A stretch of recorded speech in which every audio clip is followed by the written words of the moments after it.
બેટા આજે હું ફરી હતો એટલે આપણે ફરીથી કેપ્લાન ઉપર જઈએ છીએ. ઇન્ટ્રોડક્શનનું એક ઇન્ડેક્સ આપને મેં બતાવી હતી કેપ્લાનની બુક્સમાંથી, કેપ્લાન અને સેન્ડેક્સની. હવે બેટા ઇમ્પોર્ટન્ટ થિંગ છે કે આખી બુક્સની અંદર જે આરસીઆઈનું સિલેબસની જે પ્રિન્ટ કાઢી છે, નેટના સિલેબસની પ્રિન્ટ કાઢી છે, એ અકોર્ડિંગ જે ચેપ્ટર મહત્ત્વના છે આ બુકની અંદર, કેપ્લાન અને સેન્ડેકની બુકની અંદર, એ બુક્સના તમને વધુ ડિટેલ્સ હું સમજાવી દઈશ, જેથી ઘણી બધી પુસ્તક, ઘણો બધો સિલેબસ આપણે પૂરો કરવો છે.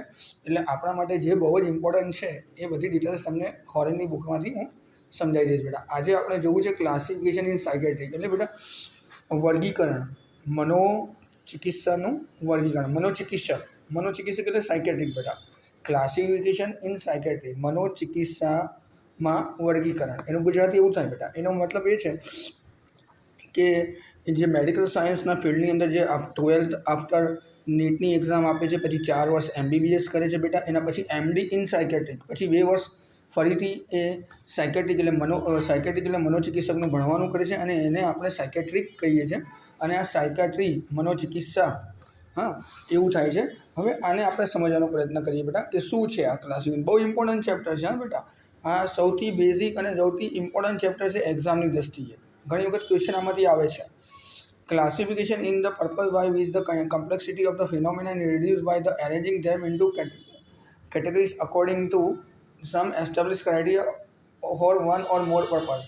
એનો મતલબ એ થાય છે બેટા કે આપણે જે આ વર્ગીકરણ કર્યું છે સાયકેટ્રિક ડિપાર્ટમેન્ટ કાં તો મનોચિકિત્સા કાં તો મનોચિકિત્સક દ્વારા જે આ વર્ગીકરણ કરવામાં આવ્યું છે, એ વર્ગીકરણનો હેતુ જે કેરેક્ટરિસ્ટિક, જે લક્ષણો છે રોગોના, એના આધારે સ્થાપિત કરવામાં આવ્યું છે. લોકોના લક્ષણોના આધારે આને સ્થાપિત કરવામાં આવ્યું છે.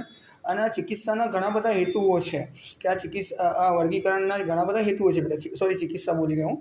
વર્ગીકરણના ઘણા બધા હેતુઓ છે, એક કરતાં વધારે હેતુઓ છે. કયા હેતુ છે, શું છે, આપણે આગળ વધી જોઈએ. At the present, the classification of mental disorder consists of a specific mental disorder that are grouped into the various classes on the basis of some shared phenomenological characteristics. જે આ વર્ગીકરણ કરવામાં આવ્યું છે બેટા, એ ઘટનાવાદી લક્ષણો જે છે, ફિનોમેના એટલે ઘટના, અને ફિનોમેનોલોજીકલ એટલે ઘટનાવાદી લક્ષણો. કે કોઈ દર્દી આવ્યો આપણી જોડે, ને દર્દીની અંદર આપણને અલગ અલગ પ્રકારના લક્ષણો મનોચિકિત્સકોને દેખાયા, સાયકેટ્રિકને દેખાયા, અને એના આધારે એને લક્ષણોને નોંધી, અને લક્ષણોના આધારે દુનિયાના તમામ સાયકેટ્રિકની જે એસોસિએશન છે એણે ભેગા થઈને આ સિમ્ટમ્સને ક્લાસિફાઈડ કર્યા, વર્ગીકૃત કર્યા, અને પછી એના આધારે એમણે નામકરણ કર્યું. એ અહીંયા કહેવામાં આવે છે બેટા. એટલે ફિનોમેનોલોજીકલ કેરેક્ટરિસ્ટિક, ગમે તેવો કેરેક્ટરિસ્ટિક, આ શબ્દો બહુ ઇમ્પોર્ટન્ટ છે એક્ઝામની દ્રષ્ટિએ. ફિનોમેનોલોજીકલ કેરેક્ટરિસ્ટિક, ઘણા બધા હેતુઓ છે. આ બીજો શબ્દ બહુ મહત્ત્વનો છે, one and or more purpose. ને બેટા એક્ઝામની દ્રષ્ટિએ જે મહત્ત્વનું હશે, સમજાયા પછી બે વર્ડ ઇમ્પોર્ટન્ટ જે હશે એ બતાવતો જઈશ, જેની MCQ મલ્ટિપલ ચોઇસ ક્વેશ્ચન જેમાંથી નીકળી શકે છે બેટા. The ultimate purpose of classification to improve the treatment and prevention effort. દેખો સૌથી મહત્ત્વનો હેતુ કયું છે બેટા એક્ઝામની દ્રષ્ટિમાં? ધ અલ્ટિમેટ પર્પઝ, સૌથી મહત્ત્વનો હેતુ એ છે બેટા કે આપણે ટ્રીટમેન્ટની અંદર સુધારો કરી શકીએ, એટલે કે ઉપચારમાં સુધારો કરી શકીએ, અને આ રોગ ના થાય એના માટે એનો આપણે અટકાવ કરી શકીએ. પહેલાં તો શું કરવાનું છે કે આપણે ટ્રીટમેન્ટ, જ્યારે માનસિક બીમાર દર્દીઓ છે એની આપણે ઉપચાર કરીએ છીએ, તો એ ઉપચારની અંદર આપણે સુધારો કરી શકીએ, એના માટે આ વર્ગીકરણ કરવામાં આવ્યું છે બેટા. અને સેકન્ડ થિંગ ઇમ્પોર્ટન્ટ શું છે બેટા કે આપણે આ રોગ કોઈને થાય જ નહીં એના માટેના પ્રિવેન્શન, એટલે કે અટકાવનો પ્રયત્ન કરી શકીએ, એના માટે આ વર્ગીકરણ બન્યું છે. એટલે જો હેતુઓ ખબર હોવી જોઈએ. કોઈ તમને પૂછે કે what is the purposes of the classification in secretary, તો તમારે આ બે હેતુ કહેવાના છે. નંબર 1, આપણે ક્લાસિફિકેશનનું શું કરી શકીએ છીએ બેટા? ક્લાસિફિકેશન્સના આધારે આપણે ટ્રીટમેન્ટમાં સુધારો કરી શકીએ છીએ બેટા. અને સેકન્ડ પોઈન્ટ બેટા કે આપણે જે પ્રિવેન્શન છે, બીમાર કોઈ થાય જ નહીં, માનસિક રોગ કોઈને ના થાય, એના માટેના કયા પગલાં ભરી શકીએ, કયા પ્રયત્ન કરી શકીએ, એની આપણે અહીંયા બીજો હેતુ ગણીએ છીએ. Ideally a classification of disorder is based on knowledge of etiology or pathophysiology because this increase the likelihood of improving treatment and prevention efforts. આ જ્યારે ક્લાસિફિકેશન બનાવવામાં આવ્યું છે ત્યારે દીકરાઓ પેથોફિઝિયોલોજી, આપણા શરીર અને મેડિકલ શાસ્ત્રની જે છે એની રચનાને ધ્યાનમાં લીધી છે, પેથોલોજીને. હા, શરીર વિજ્ઞાન અને શરીરલક્ષી વિજ્ઞાનના સ્ટ્રક્ચરને એના અંદર ધ્યાન લીધું છે કે આ મગજ કઈ રીતે કામ કરશે, બ્રેનની અંદર કયા હોર્મોન્સ પેદા થાય છે, બ્રેનની અંદર એ હોર્મોન્સની અંદર ઇનબેલેન્સ થાય તો કયા પ્રોબ્લેમ થાય છે, આ કાર્ટિસોલ વગેરે જેટલા પણ છે અલગ અલગ આપણે આગળ આવશે તો આપણે એની ચર્ચા કરીશું. જેથી વ્યક્તિની અંદર માનસિક બીમારી વધે છે તો આ જે અલગ અલગ પ્રકારના હોર્મોન્સ વ્યક્તિના બ્રેનમાં ક્રિએટ થયા છે અને હાઉ ટુ કંટ્રોલ, કઈ રીતે કંટ્રોલ કરાય, જેથી ડ્રગ્સ કેવા પ્રકારના બનાવ, એ બધી આના લક્ષમાં લઈને આપણે આ વર્ગીકરણને બનાવવામાં પ્રયત્ન કરવામાં આવ્યો છે. But neuroscientists have not yet produced sufficient data to design diagnosis system that relies on biomarker symptoms. Instead, the diagnosis of mental disorder based on clinical observation of cluster signs and symptoms that group together into disorder and symptoms which are them agree upon a consumes of psychiatric and other mental health professor. ન્યુરોસાયકોલોજીની અંદર neuroscientist જે છે એની પાસે હજી એટલા બધા sufficient data નથી, ન્યુરોસાયન્ટિસ્ટ પાસે ડેટા નથી, પણ સાયકેટ્રિક જે છે એમણે પોતાની પાસે આવેલા દર્દીઓનો એટલા બધું ઓબ્ઝર્વેશન કર્યું, પોતાના અનુભવના આધારે પોતાના દર્દીઓની દવા કરી, એમને સારા કર્યા, એમને ઉપચાર કર્યો, એના બધા લક્ષણોના ડિપેન્ડ્સ એમણે આ વર્ગીકરણ બનાવ્યું છે સાયકેટ્રિક ડિપાર્ટમેન્ટે. દુનિયાના તમામ જે સાયકેટ્રિક એક્સપર્ટ છે એને દ્વારા આ તૈયાર બનાવવામાં આવે છે એસોસિએશન દ્વારા. પણ સાયન્ટિસ્ટ પાસે આનો ડેટા એટલો બધો સફિશિયન્ટ નથી એટલે કે બેટા બહુ વધારે ડેટા એમની પાસે નથી. Systems of classification for psychiatric diagnosis have several purpose. આ જે ક્લાસિફિકેશન કરવામાં આવ્યું છે બેટા એના ઘણા બધા હેતુઓ છે. Distinguish one psychiatric diagnosis from the another to set clinics of can offer then the most effective treatment and to provide a common language among the healthcare professional.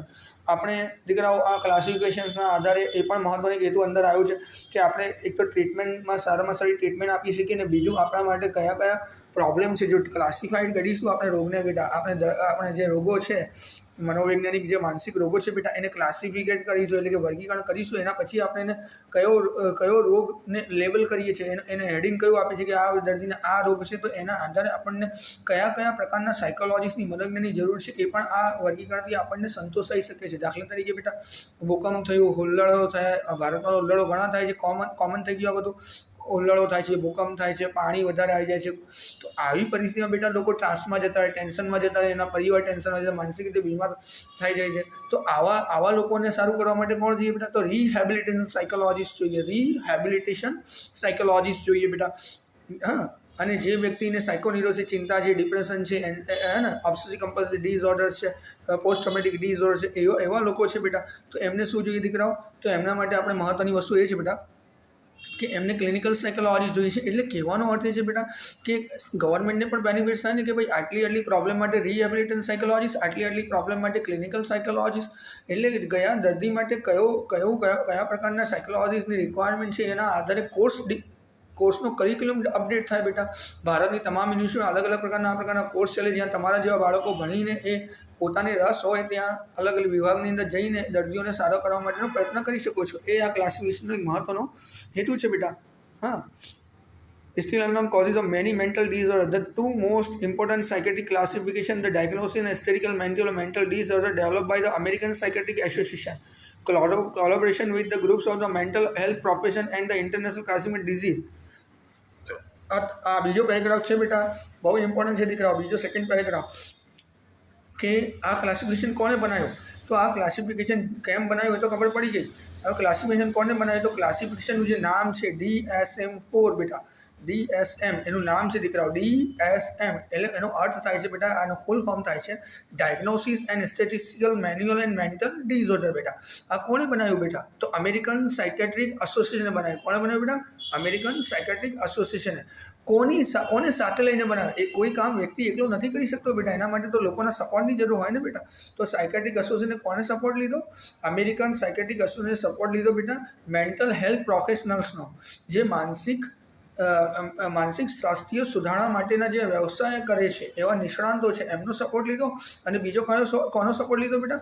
એનો બીજો સપોર્ટ લીધો છે international classification disease, ICD.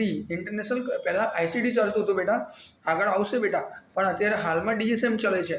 Advance level છે આનું, ICDનું advance level આપણે કહી શકીએ. તો ICDનું પણ કોલેબોરેશન, એની ઇન્ટરનેશનલ ક્લાસિફિકેશન ડિઝીઝનો પણ એને સપોર્ટ લઈને આ આખું ક્લાસિફિકેશન એટલે કે DSM આખું તૈયાર કર્યું છે બેટા. અહીંયા સુધી રાખીએ છીએ બેટા. અને આ ડેવલપ કોના દ્વારા થયું છે? આ જે છે મોસ્ટ ઇમ્પોર્ટન્ટ ક્લાસિફિકેશન કોના દ્વારા થયું છે? Diagnosis hysterical mental disorder develop by the American psychiatric association. અને કોના કંટ્રોલમાં? મેન્ટલ હેલ્થ પ્રોફેશનલ દ્વારા કરવામાં આવ્યું છે. અને બીજું બેટા આઈસીડી જે છે, આઈસીડી કોના દ્વારા ડેવલપ કરવામાં છે? વર્લ્ડ હેલ્થ ઓર્ગેનાઇઝેશન દ્વારા. તો આ બંને વસ્તુઓ આપણે આટલો પેરેગ્રાફ રાખીએ છીએ. હિસ્ટ્રી કાલે જોઈશું બેટા. ઇમ્પોર્ટન્ટ આ જે 2 પેરેગ્રાફ ભણ્યા છે એને સમજી લો. પરીક્ષાની દૃષ્ટિએ કયા શબ્દ મહત્વના છે એ હું તમને જાણ કરી દઉં છું. નંબર 1, ક્લાસિફિકેશન શા માટે તૈયાર કરવામાં આવ્યું? એવું એક્ઝામમાં ક્વેશ્ચન પૂછાય ઓબ્જેક્ટિવ. એની અંદર પહેલી વસ્તુ મારા દીકરાઓ, નંબર 1, ઇમ્પ્રૂવ ઓફ ટ્રીટમેન્ટ. અહીંયા લખ્યું છે 6 નંબરની લાઇનમાં, 3, 4, 5, 7 નંબરની લાઇનમાં લખ્યું છે ઇમ્પ્રૂવ ટ્રીટમેન્ટ, ઉપચારની સુધારણા માટે. અને 7 નંબરની લાઇનમાં લખ્યું છે સેકન્ડ નંબરનો પોઈન્ટ, પ્રિવેન્શન એફર્ટ્સ, એને અટકાવવા માટે. એટલે સૌથી મુખ્ય 2 હેતુઓ કયા છે બેટા? આ છે દીકરાઓ, બરાબર. પહેલી વાત. બીજી વાત, કોની પાસે ઇનફ ડેટા છે? તો સાયકેટ્રિક ડિપાર્ટમેન્ટ પાસે ઇનફ ડેટા છે. કોની પાસે ઇનફ ડેટા નથી? ન્યુરોસાયન્ટિસ્ટ પાસે ડેટા નથી. બેટા કોણે બનાવ્યું ક્લાસિફિકેશન ડિસીઝ? હા બેટા, DSMનું ફૂલ ફોર્મ શું છે? Diagnosis statistical manual and mental disorder. કોણે બનાવ્યું બેટા? American psychiatric association. કોની મદદથી બનાવ્યું બેટા? મેન્ટલ હેલ્થ પ્રોફેશનલની મદદથી બેટા. અને બીજું કોનો સહારો લીધો? ICD, international classification disease. એને કોણે તૈયાર કર્યું છે બેટા? World health organisation. આ 5 જે શબ્દો છેલ્લી 5 હમણાં બોલ્યું છું, આ જ ક્વેશ્ચન નીકળે. એના સિવાય આ પેરેગ્રાફમાંથી કોઈ ક્વેશ્ચન નીકળવા લાયક નથી. એટલે આટલા શબ્દો મગજમાં સેટ કરી દેજો. ક્લિયર બેટાજી? ચાલો મૂકું છું બેટા.